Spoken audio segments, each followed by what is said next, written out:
कोटपुतली के किरतपुरा में ऑपरेशन चेतना रेस्क्यू टीमों ने मशक्कत के बाद आखिर ढूंढ लिया बोरवेल। सहयोगी अश्विनी का सीधा रुख कर लेते हैं, कलेक्टर से बातचीत वो करेंगे। अश्विनी, बातचीत जरा करिए और किस तरह से ऑपरेशन हो रहा है, जानकारी जरा दीजिए। इंदु मैं कह सकता हूं कि चेतना प्रशासन को मिल गई है, रेस्क्यू टीमों को मिल गई है और कलेक्टर हमारे साथ हैं, कोटपुतली कलेक्टर कल्पना अग्रवाल हैं। मैडम, चेतना मिल गई है, कितनी देर में निकाल लेंगे? क्या हम सब लोग कह सकते हैं कि टीमों का जो मेहनत है वो रंग लाई? फोन जिस बोरवेल में बच्ची फंसी हुई थी उस बोरवेल को हमने लोकेट कर लिया है और जल्दी ही हम बच्ची को रेस्क्यू करके बाहर निकालेंगे। एक्चुअली जो बोरवेल जिसमें बच्ची फंसी हुई है वो टिल्ट हो गया था नीचे जाके, इसलिए हमारा ऊपर से अंदाजा था कि भी 8 फीट की दूरी पर मिल जाएगी, परंतु जब नहीं मिली तब हमने वाइडर भी किया उसको, डाया को, और 8 फीट से आगे गए तो 12 फीट आगे जाने पर हमें वो बोरवेल लोकेट हो गया है। तो अब जो है वो बच्ची को हम शीघ्र ही रेस्क्यू कर लेंगे। मैडम, जो शुरू में आप कर रहे थे, जिस दिशा में बढ़ रही थी टीमें, उसी दिशा में बोरवेल मिला है? हाँ बिल्कुल, बिल्कुल उसी दिशा में हमें बोरवेल मिला है जिसमें शुरू में हम काम कर रहे थे। वो दिशा बिल्कुल सही थी और जो विभिन्न एक्सपर्ट अलग अलग जगह से जो आए थे, उन एक्सपर्ट ने भी हमारी डायरेक्शन को सही बताया था। और रात में हमने और कल जियोलॉजिस्ट से भी चर्चा की थी और हमने और metro, Delhi metro, Jaipur metro, उनके स्पेशलिस्ट को भी बुलाया था। तो उनका भी यही मानना था कि आपकी डायरेक्शन सही है, आप थोड़ा और गहराई में जाइए। हो सकता है कि मतलब बोरवेल ज्यादा टिल्ट हो गया है तो आपको और इसी दिशा में और सीधे सीधे और आगे जाइए। और हमने थोड़ा वाइड भी किया उसको, डाया को भी वाइड किया और आगे गए, 12 फीट से आगे जाके हमें बोरवेल लोकेट हुआ है। डाइवर्जन हुआ कि लेफ्ट और राइट भी हमको थोड़ा बढ़ना पड़ा? वो मैंने कहा ना, जैसे हमने वाइडर किया उसको, वो जो हमारा बोर का हमारा जो टनल जो बना रहे थे उसके डाया को हमने वाइड किया ताकि यदि लेफ्ट राइट कहीं पे भी कुछ भी ऐसे इंडिकेशन नजर आए। परंतु अब जो है बोरवेल लोकेट हो गई। ऊपर है बच्ची, नीचे जहाँ तक पहुंची है टनल, वहाँ से कितना ऊपर है? बच्चे की कंडीशन अभी हम रेस्क्यू करेंगे। अभी हमको बोरवेल लोकेट हुआ है तो जैसे बच्ची को हम सुरक्षित ढंग से उसको बाहर निकालेंगे और उसको मेडिकल मुआयना, हॉस्पिटल में उनके जो भी आवश्यक चेकअप वगैरह है हॉस्पिटल। कितना समय? अब ज्यादा समय लगने की संभावना नहीं है, अब शीघ्र ही बच्ची कितना ऊपर है बच्ची? अभी बच्ची को जब बाहर लाएंगे तब और पूरी स्थिति जो है हमारे सामने आएगी और हम आपको अपडेट करा देंगे। उस समय जो बोरवेल है उसमें टीमों को और पत्थर काटना पड़ेगा नीचे से?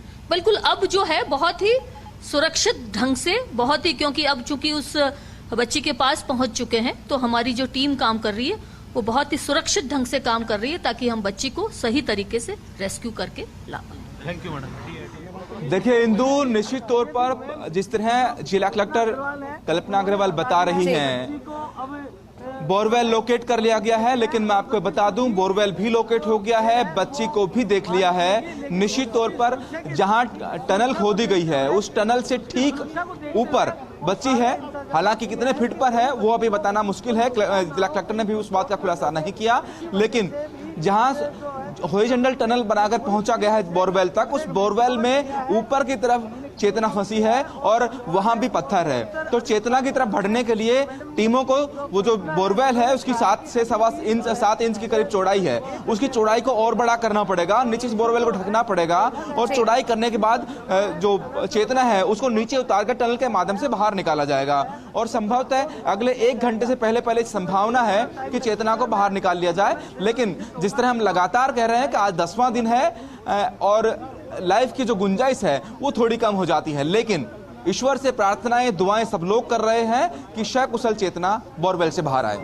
बिल्कुल, क्योंकि उम्मीद पे तो पूरी दुनिया कायम है, ऐसा कहा भी जाता है अश्विनी। सभी यही आस कर रही हैं कि वो सेफ हो, सिक्योर हो और जल्द ही उसे बाहर निकाल लिया जाएगा। अश्विनी, जिस तरह से भी आपने जिला कलेक्टर से भी बात की, उनका भी यही कहना है कि जल्द ही जो है चेतना को बाहर निकाल लिया जाएगा, क्योंकि बोरवेल तक पहुंच चुकी हैं। क्या लग रहा है अश्विनी, क्योंकि खुद आप वहां पे मौजूद है, कितना और वक्त अभी लग सकता है चेतना को बाहर निकालने में? और क्या अभी भी कोई हार्ड स्टोन, जैसे कि आप कह रहे थे कि हार्ड स्टोन अभी भी है, तो उसको पहले कट करेंगे फिर टनल के माध्यम से उसको लाया जाएगा, उसको लेकर भी एक बार अपडेट विस्तार से जरा दीजिए।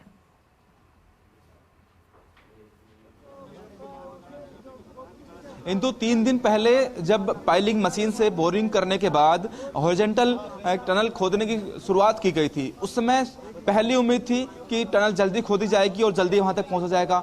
उस उम्मीद टूटी कठोर पत्थर और चट्टान की वजह से कि बहुत जल्दी पत्थर को नहीं काट पा रहे थे, उससे वो उम्मीद टूटी। और उसके बाद दूसरी उम्मीद तब टूटी रेस्क्यू टीम की, जब जो बोरिंग है वो दोनों बोरिंग आपस में टिल्ट होकर दूरी बना गए। ऊपर से करीब 8 फीट की चौड़ाई थी और हमने पहले दिन कहा था कि इसमें टिल्ट होने की वजह से 10 फुट से ज्यादा हो सकता है, लेकिन वो और ज्यादा निकला और 12 फीट से ज्यादा खुदाई हो गई। 12 फीट के बाद ये बोरिंग मिला है, तो ये और ज्यादा खुदाई टीमों को करनी पड़ी उस कठोर पत्थर की। अब जो 7 इंच 7.25 इंच की चौड़ाई वाला बोरवेल है, उस बोरवेल में ऊपर की तरफ चेतना फंसी है। उस बोरवेल को चौड़ा करना पड़ेगा ताकि चेतना को नीचे उतारा जा सके। और जो नई टनल बनाई गई हॉरिजॉन्टल टनल है, उस हॉरिजॉन्टल टनल से 1200 मीटर जो एमएम का बोरिंग बनाया गया, उसके माध्यम से चेतना को बाहर लाया जाएगा।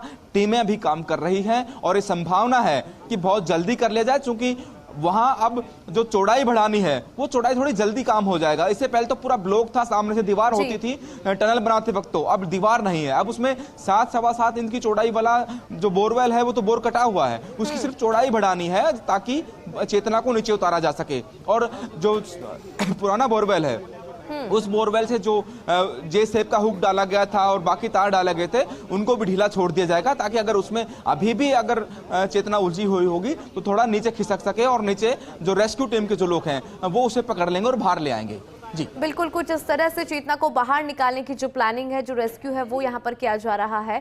अगर बात करिए अश्विनी इस पूरे रेस्क्यू की, क्योंकि 10 दिन एक लंबा समय रहा, हालांकि चैलेंजेस बहुत ज्यादा है।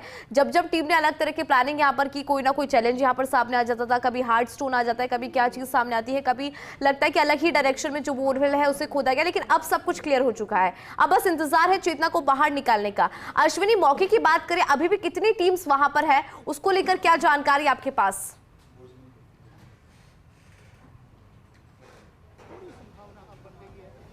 इंदु, 23 दिसंबर की दोपहर 1:50 पे घटना हुई। पहले परिजनों की ओर से कोशिश की गई, फिर पुलिस को सूचना दी गई, फिर पहले पुलिस की टीम पहुंची, एसडीआरएफ पहुंची, सिविल डिफेंस की टीम पहुंची, एनडीआरएफ की टीम पहुंची और एक और टीम जो कोटपुतली में सीवर लाइन खोदने के काम कर रही थी, वो टीम यहां पर पहुंची। उसके कर्मचारियों की ओर से इसमें मदद की गई। एक दोस्ता की टीम, पहले जो जुगाड़ वाली टीम थी, वो भी यहाँ आई थी, लेकिन उससे कोई सक्सेस कुछ किसी भी तरह की नहीं मिल सकी। उसके बाद पाइलिंग मशीन बुलाई गई, छोटी मशीन थी, फिर बड़ी मशीन बुलाई गई।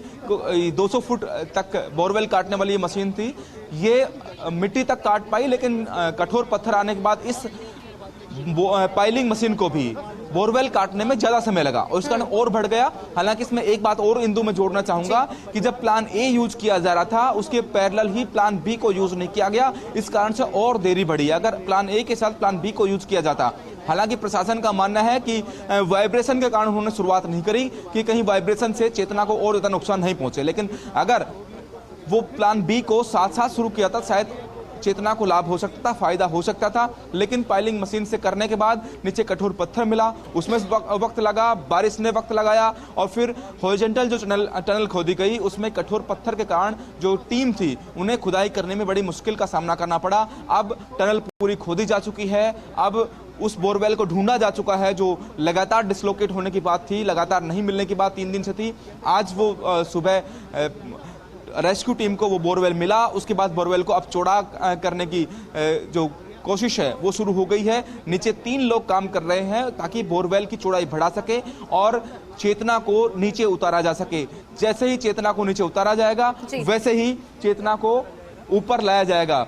जो टीम नीचे रेस्क्यू टीम है, वो रेस्क्यू टीम है, उन्हें लेकर आएंगी, एक किट लेकर जाया जाएगा चेतना को उस किट में लाया जाएगा ताकि उसे बाहर लाते समय किसी भी तरह का कोई नुकसान नहीं हो। जिस तरह जिला कलेक्टर कह रही थी, क्या अभी भी उसी तरह से जैसे कि पहले जो टीम है वो बनाई गई थी कि 3 लोग जा रहे थे, एक उनका ध्यान रख रहा था, 2 लोग जो है अंदर की तरफ कार्य कर रहे थे, क्या अभी भी ठीक उसी तरह कार्य हो रहा है? क्या अभी भी टीम उसी तरह जा रही है नीचे? उसको लेकर भी एक बार आपसे अपडेट लेना चाहेंगे, और कितनी देर में जो टीम है वो यहाँ पर बदल रही है?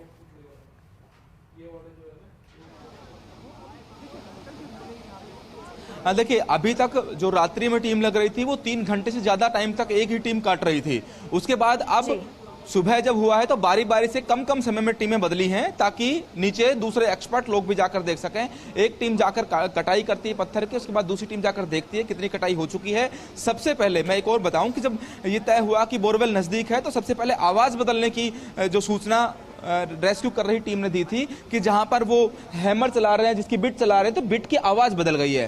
तो आवाज बदलने का अर्थ ये था कि शायद इसके पीछे बोरवेल हो सकता है।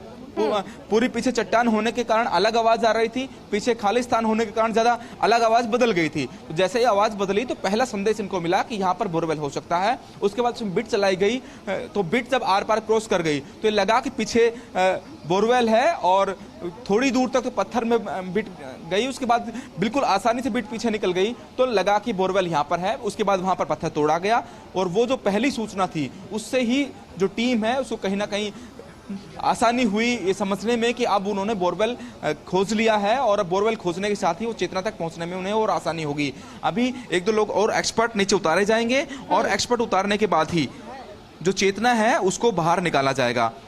जी इंदु, बिल्कुल। और इसमें एक बात मैं और जोड़ दूं इंदु कि जिला कलेक्टर कल्पना अग्रवाल हैं, एडीएम हैं, और स्थानीय विधायक हंसराज हैं, उन्होंने परिजनों से मुलाकात की है। जो बच्ची है उसके परिजनों से मुलाकात की है। संभावना यही है, हालांकि वहां तक मीडिया को जाने से रोक दिया गया था कि परिजनों से एक बार मुलाकात कर रहे हैं, आप लोग नए आए, लेकिन संभावना यह है कि परिजनों से जो हालात हैं वो डिस्क्राइब किए गए हैं। प्रशासन की ओर से, विधायक की ओर से, कलेक्टर की ओर से बताया गया है कि किस तरह के हालात नीचे हैं, किस तरह के हालात में वो निकाल रहे हैं। तो वो अपडेट देने का काम जिला कलेक्टर की ओर से परिजनों को किया गया है।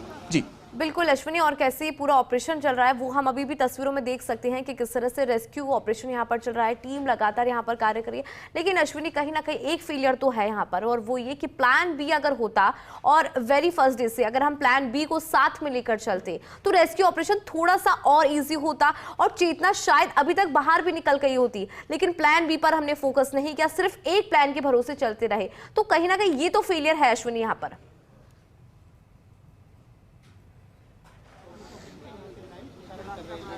निश्चित तौर पर इंदु, लगातार अगर इस 10 दिन के पूरे ऑपरेशन को हम अगर देखते हैं, 23 दिसंबर को प्लान ए पर काम किया गया, और प्लान ए पर ही 3 दिन खर्च कर दिए गए। 3 दिन किसी भी बच्ची के लिए बहुत महत्वपूर्ण होते हैं। उस समय वो बेहोशी की स्थिति में नहीं होती, आवाज़ देती है, रोती है, रेस्पॉन्स करती है, मूवमेंट करती है, वो सब होता है। लेकिन उसके बाद रेस्पॉन्स होना भी बंद हो गया था, और ये परेशानी वाली बात थी। लेकिन अगर साथ के साथ जब ये लग रहा था कि जितने भी तार डाले जा रहे हैं, कैमरे डाले जा रहे हैं, उससे लगातार साइडों से बोरवेल की, क्योंकि जो केसिंग थी वो निकाल ली गई थी, पाइप्स बाहर निकाल लिए गए थे, तो उससे कच्चा बोरवेल रह गया था। कच्चे बोरवेल के आसपास की जो मिट्टी थी, खासकर यहाँ की मिट्टी भी इस तरह की है, बजरी और जमने वाली मिट्टी है, वो लगातार नीचे गिर रही थी।